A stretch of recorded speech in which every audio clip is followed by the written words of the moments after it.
All right, we're recording.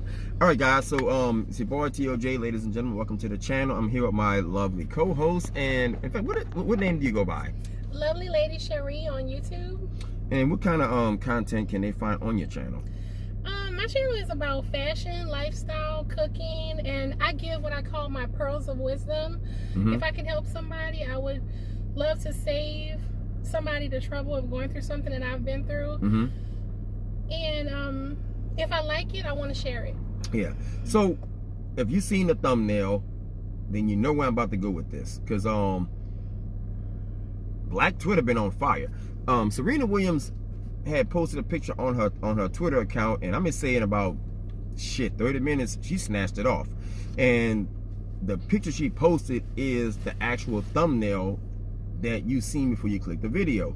And just doing research for it, I found out that she actually posted a picture a year earlier in March, like pre-pandemic or whatever, and it was a picture of her, I guess, on a boat, and it was kind of like phase one of her bleaching herself, because everybody saw, like all the followers and all the comments was like, oh hell no, girl, take that foundation off, you know. And the reason why I decided to have you with me to do this video is because as a man, it's gonna kind of seem fucked up if I'm talking about a woman, doing something to her, herself cosmetically, and you're gonna get girls in the comment section, well, men always judging black women, but if I have a black woman here, then at least it adds, a balance to what I'm bringing to the table. And the picture that she posted last week, it looked ridiculous. Right. Now the picture a year ago, almost to the date, as a matter of fact, a year ago, she was like cafe au lait, coffee with cream in it. Now, she looked like Sammy Sosa. And according to Project Casting, I looked at Project Casting before I decided to press the record button, and at least 30 actors, black, African American, if they, categorize themselves as that, actually was casted as people who actually bleached their skin. And it was oh, that's crazy. Halle Berry was one of them. Lark Voorhees looked like an animal now. Lil Kim looked like a science project. Oh my goodness. So I don't know. She ruined her beauty. She was Lil Kim was damn good looking. I know. And I think her eyes was already naturally hazel. Right. So she looked like a damn science, like a bad science experiment with that fucked up stomach she got, and she instead of just appreciating her God-given natural beauty, she was much more beautiful. Honestly, the color fit her her bone structure. Now she added them cheeks, and like this, it's a puppet, a hand puppet called Madam. Have you seen? Yeah, people never. If you Google Madam the hand puppet, she looks just like. I wish my iPad wasn't dead. But here's the thing. Out of all of that, people can blame colorism. They can blame the social agenda of the media. To a degree, I agree with that. But I still, like I told you earlier, I'm going to tell you why I blame her husband. If Serena Williams is the sister that married the white man, I'm friends with several white guys that's married black women, and the black women they look the same, like my friend Sean. Sean and Rochelle. Rochelle got pictures of her and Sean from high school. They were high school sweethearts. And Sean's like one of them gangster white dudes, like an Eminem type of white boy. He liked Rochelle like he liked her. He don't want her light-skinned. He don't want her, with blonde hair. He wants her to look just like the black woman he married. Okay? Serena Williams, white zaddy or white daddy, whatever you want to call him, should have told her, baby, you look good. I married you because, how you looked. The package that you came in, that's what I want. Now, some of the comments under the Twitter was saying, well, she wanted a biracial baby, a mixed baby that don't look like her. To erase her African American phenotype. Okay? But here's the thing. There's several mixed people that look black. Okay, you look at what his name is, Rain Pryor. Richard Pryor's daughter is biracial, but she looked just like Richard Pryor. She got his phenotype. She got the Richard Pryor nose. You look at her, you know that's Richard Pryor's daughter. And somebody else, Lenny Kravitz is another one. Like which one? His dad, I think, is Caucasian, and his dad mom is white, and the mama is black. He looks like a African American man to me. Like if nobody had told me that, I would have never known. Well, you see, and that's the thing. Very rarely you will have somebody that's black I mean, that's quote unquote biracial, where the dad is white and the mom is black and the kids come out looking black. Okay, Lenny Kravitz is one of the only examples I can use, whether, because you look at Slash from Guns N' Roses. Slash mama is black and his daddy is white, but Slash looks like a white man until he, you know, make a ponytail. He's, okay, yeah, you definitely black, because Slash always wears shades and he got the little Jewish, you know, fucking hair, and you can't really tell. But the reason why, you know, I thought it'd be apropos to have you in the discussion is because you went through the colorism, you know. Absolutely. And so I was saying about the social agenda. I don't think the social agenda of our media had anything to do with influencing Serena Williams into bleaching herself. I'm gonna tell you what I think did it. I think all the comments from Sports Illustrated, and mind you, those sportscasters are horrible. Okay, I remember all the comments this girl had to hear on it, and I'm gonna tell you something. It came from jealousy. This girl, Venus and Serena, used to wear the beat. That remember they had the beaded Afro braids. Okay, they had the braids with the little beads in it, and they had this blonde-headed white chick named what's this? She was a Russian tennis player, Ivanka something, and I mean they put her into the ground, and them girls was dominating sports, and the only thing they can come up with, oh, they got a big old booty, they muscular, they got ass. Most of the tennis girls are bony, and they got agility, they can zigzag from the court, but you got two statuesque black women with a black daddy that's on the sideline, and they just stacking up all them wins, getting trophies, and they taking down Wimbledon. And I think the girls just, you know, outside, you couldn't really mock their athletic, you know, accomplishments. So they say, let's just attack the way they look. You know, right? They proud, they loud, and that's another thing that they hit them with. They're loud and ignorant. And I think in a situation where you have tennis, where the girls are supposed to be graceful, they get the little flowers and the little fucking golden cup, and they, you know, waving at the crowd. Venus and Serena didn't do that. So the media played a big role in that. But I think it was mainly the men, the black dudes who they dated wouldn't marry them. Okay, and I think Serena, I think she went with shit. And that's a phrase that I use all the time with people that date interracially. My attitude is this: go where you celebrate it. You know, Childish Gambino went through the same thing. Jordan Peele from Key and Peele, he married a white woman. A lot of those guys, if you're a weirdo and you black, you like comic books or whatever, if black people don't like you, unfortunately, people just go where the fuck they're celebrated. Right. The gays do it. If you gay and somebody don't like you, I'm gonna go, you know, where I'm celebrated and where I'm welcomed at. And a white dude said, man, fuck that shit, I'll marry you. So she married a white man. But I don't think the white man told her, you know, when he married Serena, he liked her as a black woman. He didn't like her looking at all bleached up like she is now. And when you did your video, you was mentioning that you know, that kids at school didn't like you because you're light skinned. And in New Orleans, you know, that's one of the biggest issues I've had growing up. Like in the city, I've been physically in somebody's house where the grandma said, you know, don't let that little light skinned girl up in here, and they would do shit on purpose. Because they had black supremacy in that household where you were. Because why would they say don't let the light skin in? So obviously they were choosing to putting the black kids on the dark skinned kids on the pedestal. And I find that in the black culture, especially in New Orleans, you have either one. You're either gonna have light skin supremacy or dark skin supremacy, where, you know, with the dark skin, it's like, okay, with the dark skinned kids, we're gonna treat the dark ones better, or we're gonna treat the light ones better. And that's so damaging to a child's self-esteem. You know, that comes from the value system of a family. If you look at and I've seen both. Yeah, okay. You look at like, okay, I put it in a way you can understand. In school, I remember my mama telling me that they had black teachers who would treat white kids better.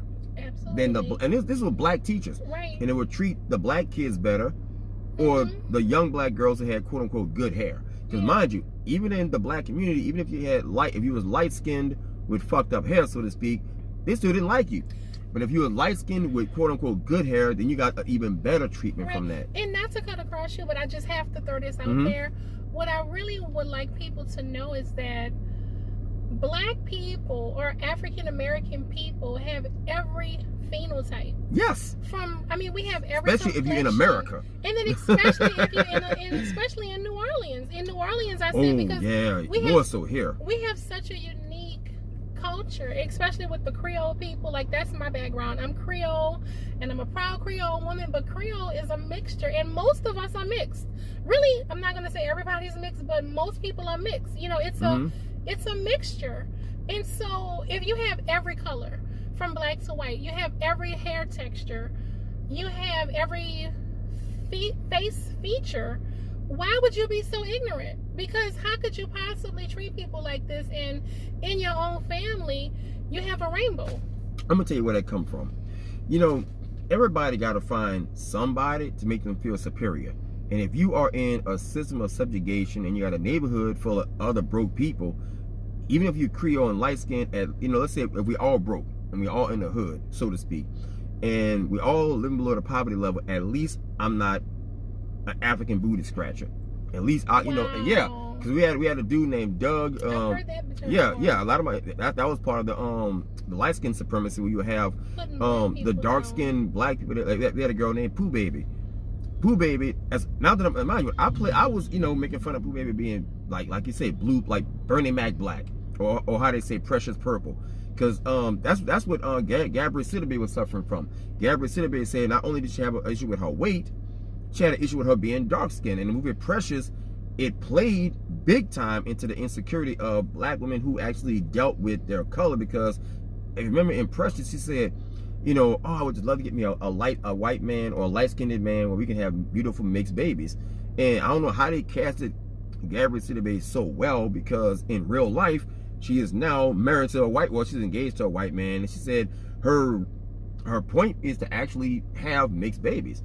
But a reason I bring up the African booty scratcher term, because we was in high school and elementary. Whenever we see it, mind you, I'm only like cafe au lait. I'm not really like You're part of the light skin. Yeah. But I don't. You've been in the sun. But I don't consider myself to be like one of the Creoles where I can go to the autocrat club and pass the brown bag test. Right. I mean, maybe under my arms I can, but like the rest of my body, I've been in the sun too long. You've been in the sun, but you have a tan. So yeah. So, but the point I'm making is we would see Pooh Baby and Doug was an African dude, like an actual authentic like Nigerian who lived in our apartment complex. We called him an African booty scratcher.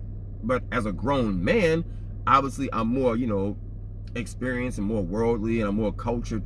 Now I understand that I think we played a role in how that motherfucker turned out. I've never seen Doug as a grown man, but I've seen Pooh Baby as a grown woman, and that motherfucker fine. Like I'm looking at her like her phenotype. She actually is good looking. Like we only look at her skin and not what she looked like. And as a grown man, she can get it. No, I'm saying Pooh Baby was black. Oh, but we called her. Figure? No, I'm saying when we was making fun of her. Yeah. As kids, we only made fun of her skin color. We never called her. We never called her Pooh Baby ugly. Right. We just call her, like crispy or something like that. But once as a grown man, I'm like, okay, Pooh Baby, not that bad looking. Because obviously you're a lot more mature, and I'm like, damn, you're actually good looking. So I realized we was making fun of somebody who we could have actually affected in a negative way badly. And it brings to mind the Kenneth Clark doll test. I remember my cousin Kim and Tanya growing up, and my Aunt Doris took them to it was like TG&Y back then. It wasn't no Walmart back when I was young or whatever. And Kim and Tanya always played with white Barbie dolls, but they never bleached themselves. I mean, they never wanted to be white. So because my auntie, she put the value system that y'all play with the dolls, but don't aspire to be these dolls. You know what I'm saying now? Right. And I think that when you put those kids like kindergartners in a classroom and ask them to pick a doll that you think has a better future, it come from the Yeah, what do you call that? You mentioned it. The Kenneth Clark doll test. Or socializing. Yeah, I've heard of that. Yeah, it's conditioning, because when you watch, for example, because the colorism go both ways. Right. And I want to touch on the male issue of it, but I mean I'm going to put a pin in that mentally and come back to it.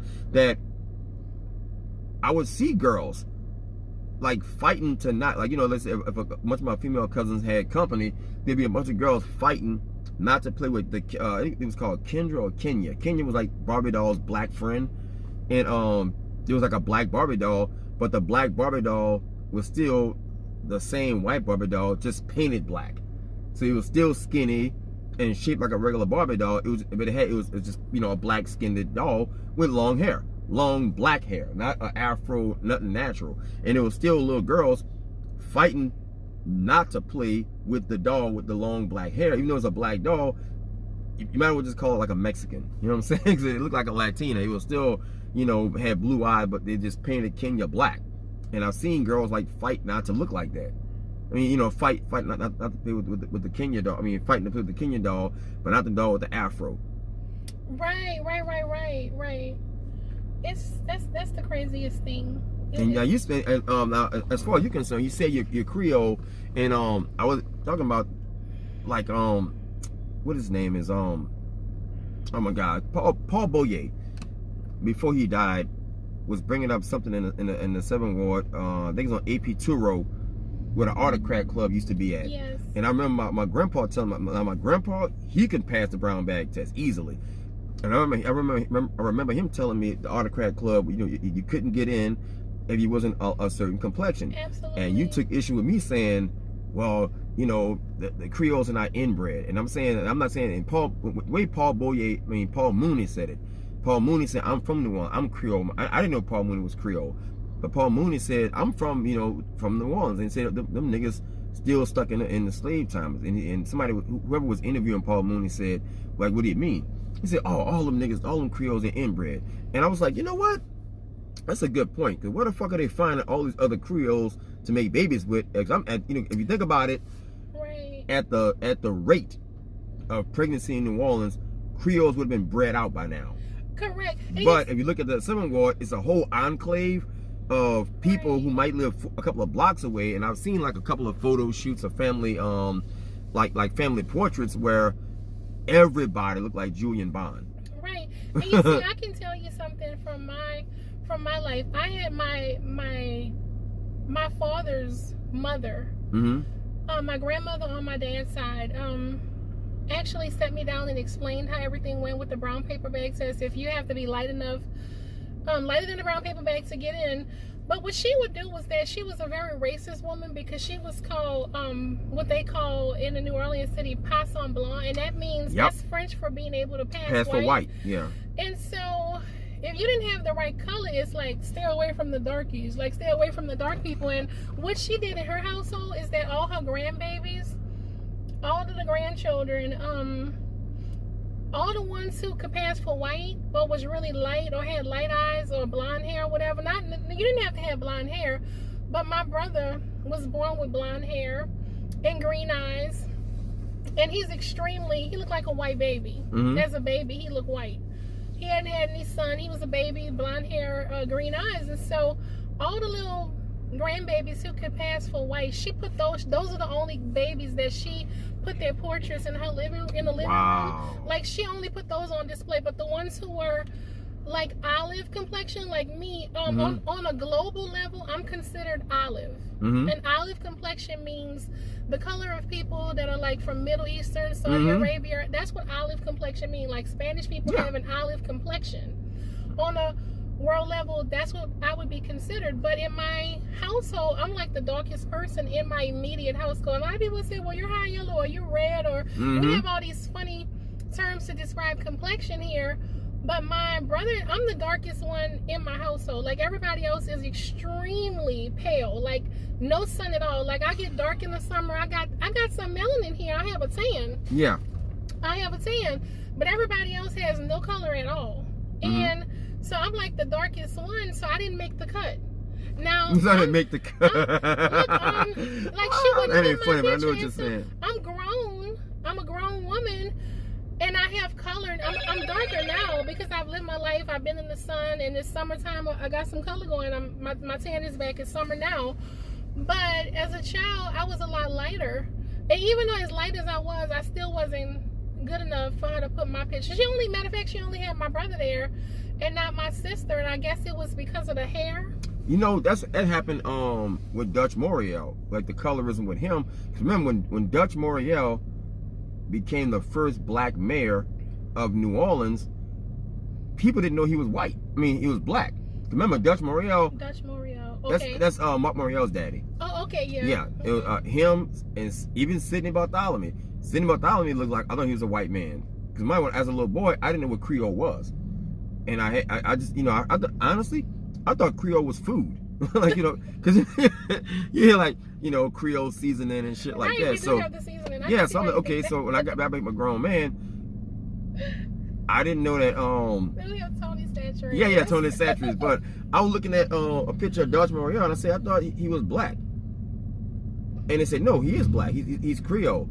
And I said, why y'all keep saying that? And it was like, well, Creole is actually like a culture. It's a group of people. It's not like, it ain't like limited to Creole food or seasoning. It's like literally like a group of people. So when they started pointing out what Creole people look like, I said, oh, so all the black people, or the black people that look white, but they got like a black voice, because like there's some Creoles that look white, but you hear them talk. Okay, yeah. What you're talking about. Oh yeah, you're a black dude. Yeah. Because I've seen a lot of Creole dudes in my neighborhood who can pass for white, but you can look at, you got a little darkness in you somewhere. And that's their demeanor and their character is shining through at that point, and that's a matter of, it's a whole nother subject, but it's like a class thing. Yeah, trust me, it's a class thing, and that leads me to the Poisson Blanc part, because a lot of people who actually like the Creoles, the Poisson Blanc Creoles, they actually don't like other Creoles. Isn't that weird how that works? No, you are so telling the truth, because to me it looked like, well, hell, you light skin, I'm light skin, I'm gonna have your back, but for some reason it's like a competitive thing. It's like no love at all. You think another Creole person would have another Creole's back, and it's like, Team Creole, here we gonna have each other's back, but it's like, what the hell? Like, I didn't think you would stab me on my back, because you're going through the same thing as me, right? Yeah, and it comes from, like I said, it comes from slavery. Mind you, we had like the Code Noir in New Orleans, where the Code Black, where they had like the black rules, where like you use a black woman and use Creole with good hair, you had to wrap your hair up. That's why if you look at the picture, all about it. Yeah, like the picture of Marie Laveau, because a lot of white men would secretly sneak a Creole, because a Creole black chick who can pass for white was like battery acid to a white woman, because she had everything that they lacked. You close. A lot of white men ain't have no problem getting them some brown sugar, but if you was a Creole black chick or whatever, and you kind of look, it's basically like, I'm trying to put it in a way that makes sense. It's like, okay, at least you look white. I can fuck a black chick that's Creole, but at least you look white to my friends. So you know what I'm saying? I can kind of like, I don't really feel guilty about it. And white women would brutally abuse the house Negroes, the female house Negro, because he knew for a fact that he could still find her attractive enough to get her pregnant. You see what I'm saying? And if you was a black woman that was mixed or biracial, at least your hair was good enough to where the husband would still find you attractive enough to actually make you a mistress. And that's why when you was a black woman and you got hatred from both sides, right? The black women and you would have the white women. and you would have these women who would be like in the French market selling pralines, pecan candy, or whatever. That's why Marie Laveau would have to have her hair wrapped. That's why every picture of Marie Laveau, her hair is always in a bandage, like you got the little reggae wrap, right? I know, because you don't want her hair to drape down and have a white man like, God damn, you good looking. But at least if your hair is wrapped up, okay, then I can't really tell like what's under there. And people they would also say, oh, it's a religious thing. It's like, no, he don't want them to see that flowing, pretty hair that's under there. So that's why I always would understand how you would see these black girls who had like a double whammy, where you're light skinned with an afro, or you're light skinned with good hair. So you even have on both sides of the fence the Creoles who was like like your color would still have a beef with the Creoles who was like damn near pale, with the ones with the blue eyes or the hazel eyes, and you would really see that. A friend of mine is Creole, and when I saw his mama and his daddy, there are some Creoles who are dark, who are like your complexion, and I would hear them tell stories about like your brother, where he would say, oh, I got some relatives who can pass for white, and they live in a white neighborhood and pretending like they're like imposters. They're passing. Yeah, they're passing, and they say, I'm Cajun, or I'm Italian, but they say, well, those are the blacks who denounced their blackness.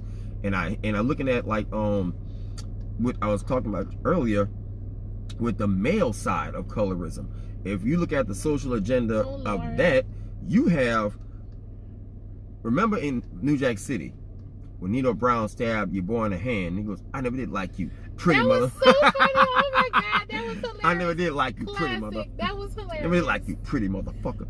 But I said, but remember him, Albie Shore, and all. There's a whole like wave of light-skinned sweet niggas who took over music like in the 80s. For real. It was like it was Prince, and then Michael Jackson turned himself into a fucking ghoul, or you want to call him. And it was a wave of light-skinned dudes.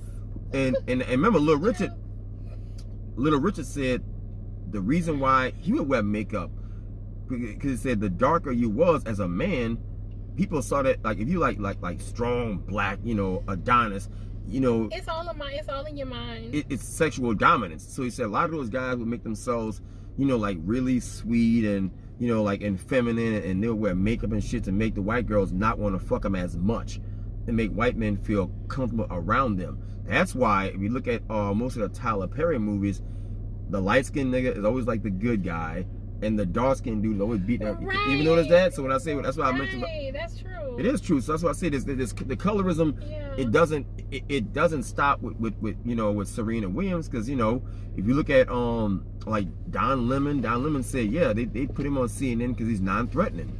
Right. So you have a situation where the colorism go on both sides. So I can kind of see what Sammy Sosa did what he did, because in the Dominican Republic, you have an actual race class, a color class over there too. Right. In Jamaica? Absolutely. Yeah, there's a whole different color class in Jamaica. I didn't know that.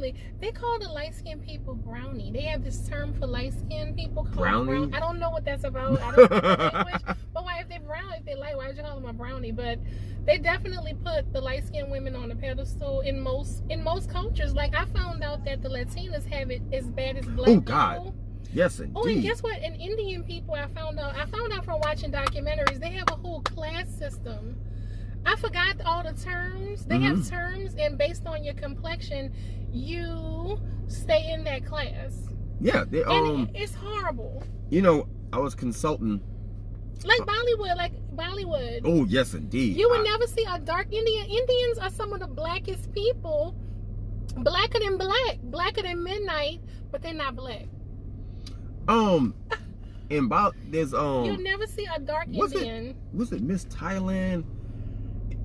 A girl, let's say 3 years ago, to be safe, let's say 3 years ago, there was a girl who was either Miss India or Miss Thailand, and a lot of girls was mad as hell because the girl who became it was Miss Universe, but before she was judged to be Miss Universe, you know, she came from like another country or some shit, and the country she represented was like India or Thailand, and the girls was mad as hell because they said, bruh, you picked the lightest girl you can find to represent the country where everybody's mostly dark. That's wrong. And it was pissed off, and they said I can't get the word misrepresentation of the people, of the culture. Because when my dating channel, the incel channel, there's actually a term called Indian cell, where you're Indian, a curry cell. That is so interesting, by the way. Yeah, they call curry cells. And the curry Indian cell, like, you know, I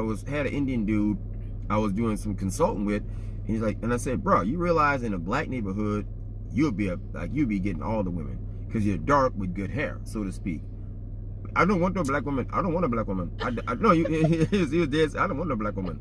And he said, but all our women want white boys. All the Indian females, when they come to America, they want a white man. Right. Then he said, but I showed him some pictures. I said, you guys, like Indians, if you would like, you know, go to the gym, lift weights, and, you know, put your little suit and tie on, you got your Justin Timberlake shit going, you can get a woman. So I showed him a picture of a bunch of dudes that was Indian who got they little fucking George Michael shit going with the little stubble, and he said, you know, all those guys are light skinned, not a darkie in there. And I said, damn, I never thought about that. Every guy that he showed me looked like that I showed him looked like Harold and Kumar, the two proverbial, you know, Hindu guys that do comedy for like Comedy Central. And he said all those guys are light skinned. They're not like the dark, you know, midnight, because there's some dark Indians with, you know, pitch black hair. And he was like, well, that's the thing. He said, if you look at all the models in India, like the male Indian models, right. they're all light skinned. They're all cafe. They're all like your color. They're still legally Indian. That's the weirdest thing, because sometimes they're as black as their hair. Oh yeah, I just said that. Yeah, they basically like Wesley Snipes black, and so they it's have like to say, what if you are black, we can't acknowledge you? That's really unfair. But I mean that's the social agenda of that country. But it's going on all around the world, in every culture. But here's the thing, it's part of the social agenda of that country. And if you look at the way they show, if you're a light-skinned woman, you're the smartest person in the room. And mind you, with black females, if the darker you are, you're loud.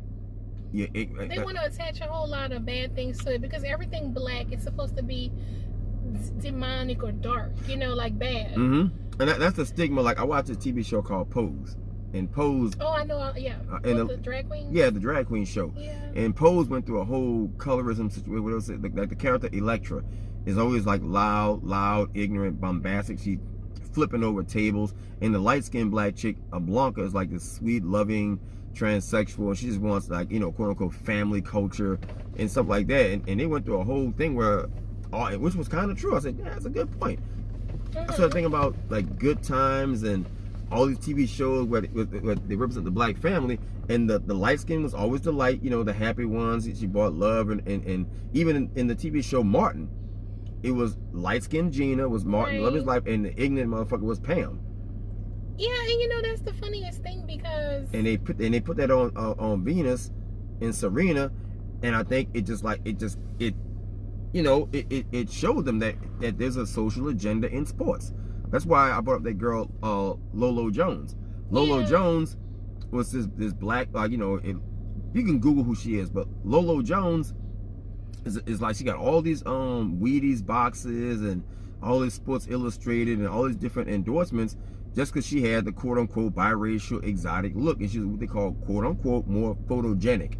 And you would never hear people use the term photogenic on Michelle Obama, but they would always say, oh, look at Barack, he's so photogenic.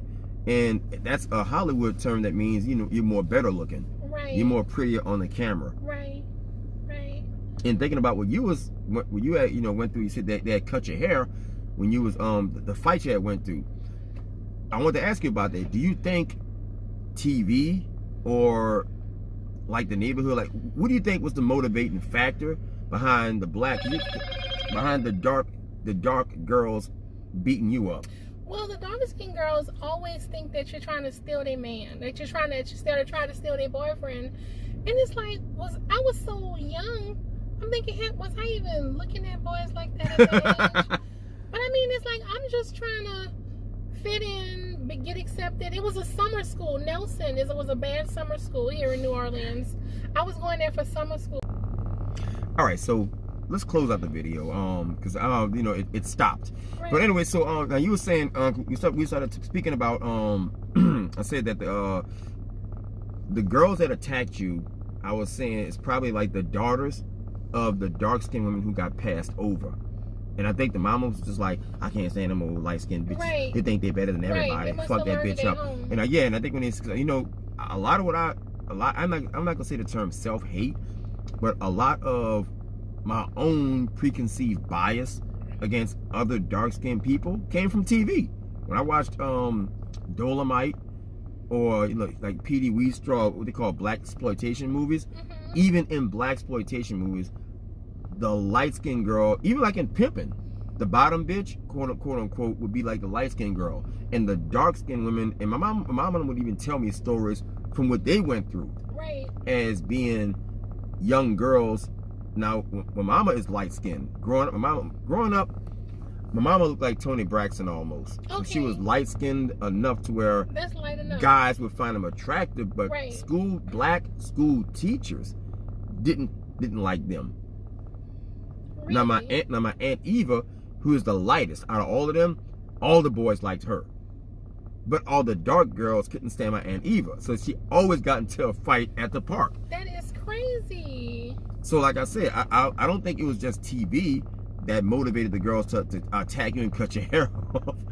But I think it was just, like I said, socialization in class, peer pressure. Right. Especially peer pressure. If you're a kid growing up in school, you click up. Right. The popular girls hang with the popular girls. The assholes hang with the assholes. Right. The class clowns hang with the class clowns. The high school jocks hang together. The cheerleading girls. You know, it's like crazy enough, school and the playground itself, kids always self-segregate. It's true. Mm-hmm. It's true. So I think all the light-skinned girls are hanging together. All the dark girls are hanging together. The girls who got braids, the ones who, you know, it was like, it's really like a microcosm of America on a playground. Right. And the other thing about it, everybody was all black, but we all made a reason to find something minuscule to argue about. Absolutely. Absolutely. It's just like what kids do. Kids are the worst. They are the mean. They are just so mean to each other. My daughter, in fact, my daughter got the same hair as you. My Carissa cannot stand her. You know, my ex-wife is white, and Carissa get picked on at school all because of it's twofold, because of her weight and her hair, but not her skin color. Because Carissa is darker than you. Same thing, but your little girl is gorgeous. By the way, I saw a picture of her. Yeah, she's beautiful. She is so pretty. She's like a little baby doll. And she is actually. I was the same way, you know, fat, light-skinned girl, soft hair, and they gave me the blues. Matter of fact, I even had a cousin who was like teamed up with the popular ones calling me a fatty or something, and it hurt my feelings so much because they call my daughter fat too. Because I'm like, we're blood, like I'm your cousin, but she didn't even want people to know that she was my cousin. But you know what though? And she was an in crowd. Carissa is turning into a bully now, like because you know she fight back. You learn how to kick butt. I'm not saying she fights back. I'm saying because she is like the most developed. Carissa got to be like 130 pounds now. See, then you're gonna have to start watching her with the men, because a man is gonna look at her body and not realizing that that's a baby. We already going through that, but that's the thing. But she's still a baby. Carissa in her mind. Got like her fist almost as big as mine, and Carissa is like attacking people, and I told her, Carissa, you can't exercise your size on everybody that's giving you trouble.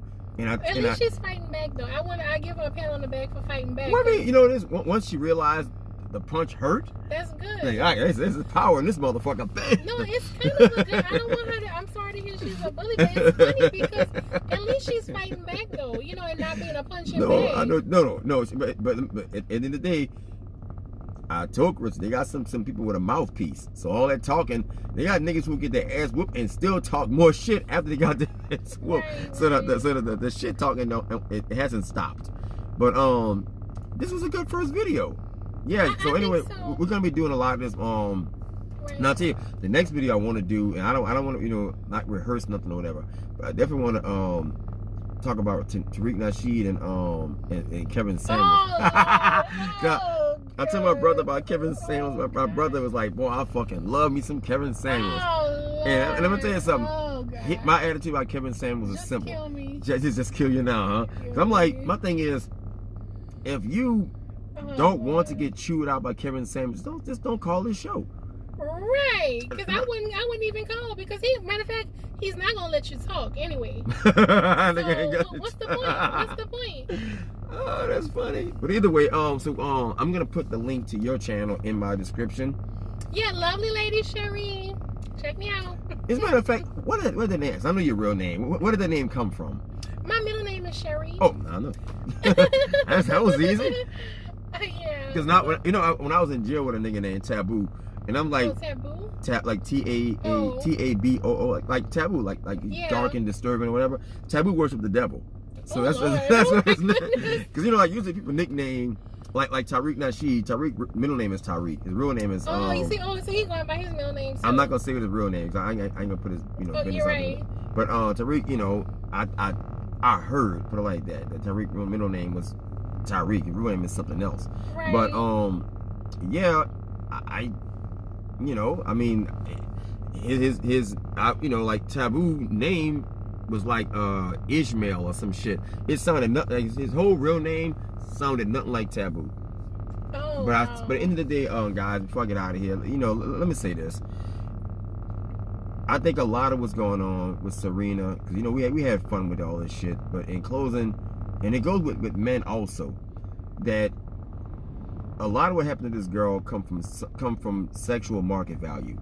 A lot of time people don't really know that the term SMV really exists, but a lot of our insecurities come from the fact that we know on a scale of 1 to 10, we rate at a certain sexual market value. And I think that people don't understand that in sexual market value, there's 3 arms of the sexual market value. It's called looks, money, status. With men, looks, money, status matters.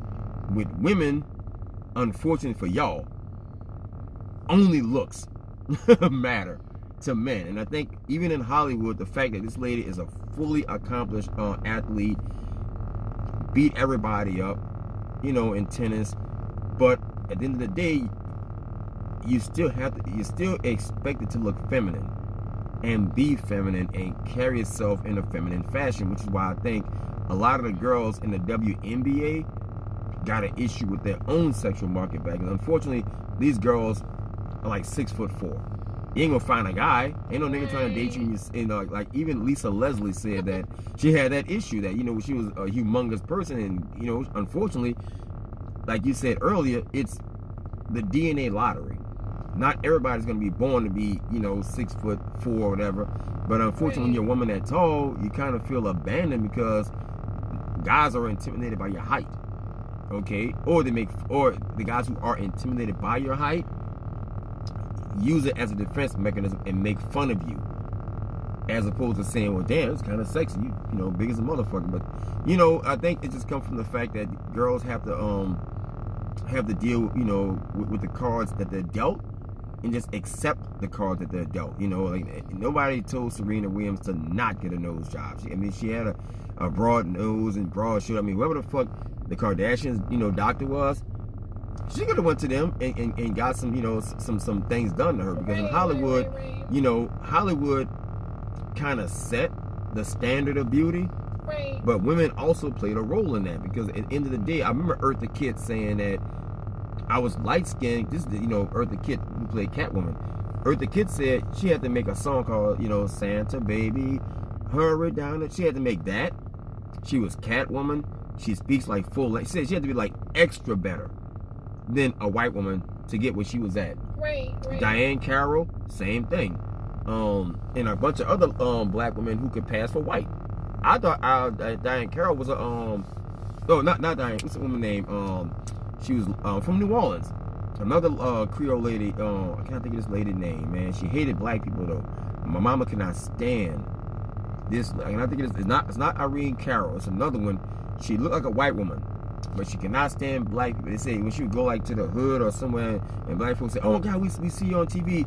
She would say, "I'm not black. I'm black." She would always call herself something else other than black. Oh. Yeah, I cannot think of this lady's name, man. But I cannot think of this lady's name. When I say a name, you say, "Oh, I know who that is." But she's dead now. But a lot of these people, you know, who were iconic black actresses back then, the ones who could pass for white, or ones who was light skinned. Even in that movie, in the TV show In the Heat of the Night, there's that light skinned black woman. She was like 90 pounds. She always she was cocaine skinny, but she was in that movie. I'm gonna get you, sucker. The woman, the one who she was bald headed. She had the wig on her head, and yeah. She was like extremely skinny. But growing up, we even like with Prince, Apollonia, Vanity, you would always see rappers putting light-skinned women in their videos. Right, and it's like, we can't, like... But I'm saying is, the reason why I'm bringing it up, not to cut you off, is that we play a superseding role in that, because... Yeah, we do. You look at Comic View, which is no longer on BET, but in Comic View, if you remember how Comic View was designed, you had all these hot black chicks on the stage, in the front row, and all the black dark women in the back. When Comic View, when they would sit you in, I went to Comic View on Canal Street when it came to New Orleans.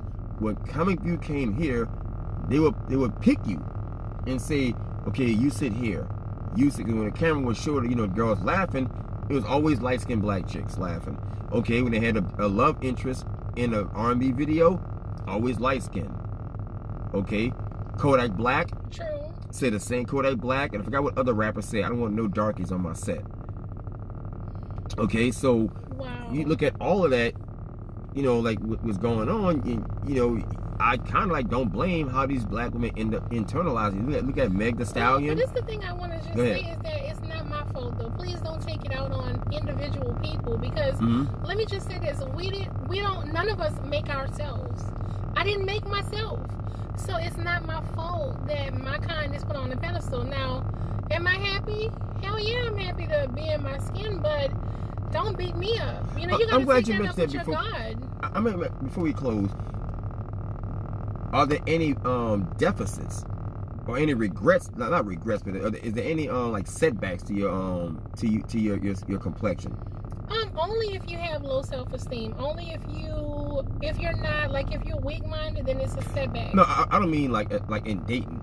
I mean as it relates to you walking into a store and somebody treating you a certain type of way, or you getting a job, or, you know, because a lot of times socially, I know on jobs where I would see, you know, like the light-skinned girl get the cashier job, dark-skinned girl gets this. If you want a pretty face, or if you want somebody that's soft-spoken, or somebody who's charming, you know, like I said, a pretty face, or if you want somebody with a nice phone voice, you might go for a certain type. You might want somebody like me at the front desk. That's going to be the front of your, like, you know, that's going to be dealing with your customers. Why would you want Shaniqua that's going to rough everybody up, smart talk everybody, get loud, ignorant? And, you know, I mean, it's like, I don't make the rules up. I don't make the, you know, don't get mad with me. It's like, it's not my fault. That's what I say about the preconceived bias. You can always have a dark woman that's just as articulate and just as nice, and I think that's, you know, like I say, part of the preconceived bias that I think the Williams sisters had, because I remember listening to Beyonce Daddy, and Beyonce Daddy was like he said the only reason why he dated her because of colorism. But that's his personal preference. But I'm saying say that I know a lot of my male friends who would put up with a lot of shit from a light-skinned chick. They wouldn't give a black, like a dark girl, nowhere near as much leeway or as much rope to get away with talking that much sideways. And then sometimes it's the vice versa, because everybody keep this in mind: beauty's in the eye of the beholder. So, you know, just because everybody like this type, not everybody. Like, beauty's in the eye of the beholder. You're not somebody's type. Somebody might like the skinny black nappy kind. I mean, that's somebody's type. I'm not everybody's type, you know. Yeah. And so, you know, it's just, you know, confidence. Well, like I said, in closing, she snatched that picture down.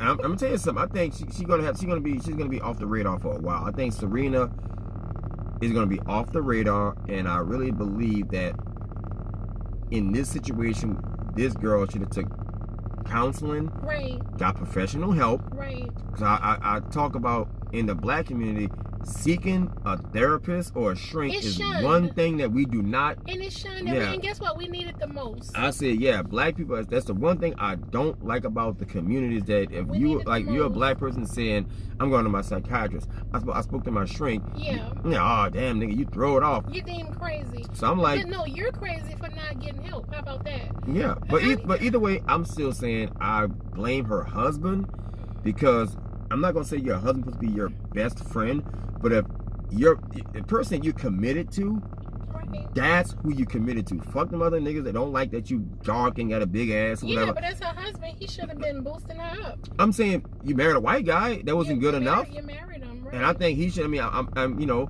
your husband knows everything you're doing, and your wife instinctively, even if she got internal insecurities, you can't say, look here, can I tell you a secret? I don't like my skin color or whatever. Because I have, you know, like white male friends who they got like a black girl fetish. And they always tell me at Pillow Talk, the black girls tell them how much they can't stand being black. And they'll do anything to make the white dude happy, as long as it doesn't involve them turning white, basically. So, you know, she got what she wanted. She got a man that's worth a lot of money. But either way, it is what it is. Those are my thoughts and my opinions, guys. Hit like, share, and subscribe, or not. Also, I'm gonna put the link to her channel in the description, guys. We had fun. It was like a first good video, but I'm definitely looking forward to doing the some Kevin Samuels talk. Oh, Lord. I know.